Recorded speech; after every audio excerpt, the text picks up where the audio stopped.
श्रीराम समर्थ. 4 नोव्हेंबरचे प्रवचन. भगवंत सगुणात आले म्हणजे काय? एक गृहस्थ मला भेटले. ते म्हणाले, हिंदू धर्मासारखा धर्म नाही, परंतु देव सगुणात आले हे नाही मला कबूल. म्हणे निरनिराळ्या उपासना सांगितल्या. देव जर निर्गुण निराकार, तर राम, कृष्ण, शिव, दत्त अशा या एवढ्या निरनिराळ्या उपासना कशाला? पुढे एक दिवस त्यांच्याविषयी एका गृहस्थाने त्यांच्या घरी चौकशी केली, तेव्हा प्रत्येकजण निरनिराळे नाव घेऊन सांगू लागले. कोणी दादा घरी नाहीत असे म्हणाले, तर कोणी दामोदर घरी नाही म्हणाले, कोणी रावसाहेब नाहीत म्हणाले.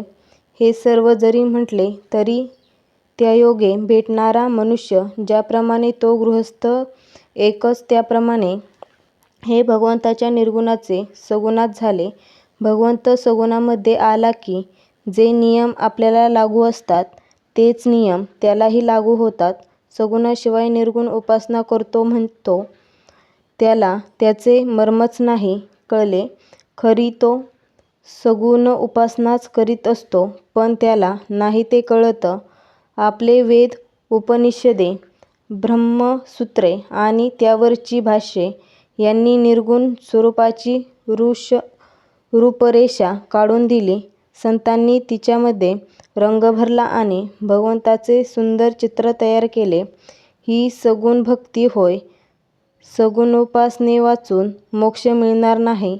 उपासना याचा अर्थ अगदी निकट असणे, उपास्याचे गुण अंगी आणणे. तुळशीदासांनी रामोपासना अशी केली की ते स्वतः रामरूप बनले. तुळशीदासांचे रामायण ऐकत असता मनुष्य तल्लीन होऊन जातो. रामरूप होण्यासाठी रामासारखे निस्वार्थी बनले पाहिजे. रामाने जग माझ्याकरिता आहे असे न म्हणता मी जगाकरिता आहे असे म्हटले. हा खरा परमार्थ. एकपत्नी व्रत, सत्यभाषण हे रामाचे 2 प्रमुख गुण होते. इतर अवतारातही महत्त्वाच्या गोष्टी आहेत, परंतु सर्वांत रामचरित्र प्रापंचिकांना अत्यंत आदर्शरूप आहे.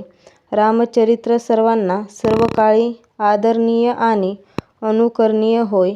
रामचरित्र वाचताना, सांगताना अथवा ऐकताना आपण रामप्रेमात स्वतःला विसरून जाणे ही फार उच्च अवस्था होय. भगवंत हवासा वाटणे यामध्ये सर्व मर्म आहे. भगवंत हवासा वाटणे किंवा त्याची तळमळ उत्पन्न करणे हे भगवंताच्या हाती नाही, ते संतांच्या हाती आहे. म्हणून सत्संगतीने ते साधते. साधुसंत येती घरा, तोची दिवाळी दसरा असे आपण म्हणतो. संत दसरा आणतात, मग दिवाळी आपोआप मागे येते. आमची वृत्ती विषयाकार झालेली आहे, ती काढून संत सन्मार्गाला लावतात. तोच खरा मुहूर्त की ज्या दिवशी आमची वृत्ती भगवंताकडे होऊ लागली. आजचा बोध. भगवंताच्या प्रेमामुळे ज्याला समाधान मिळाले, तोच खरा भाग्यवान.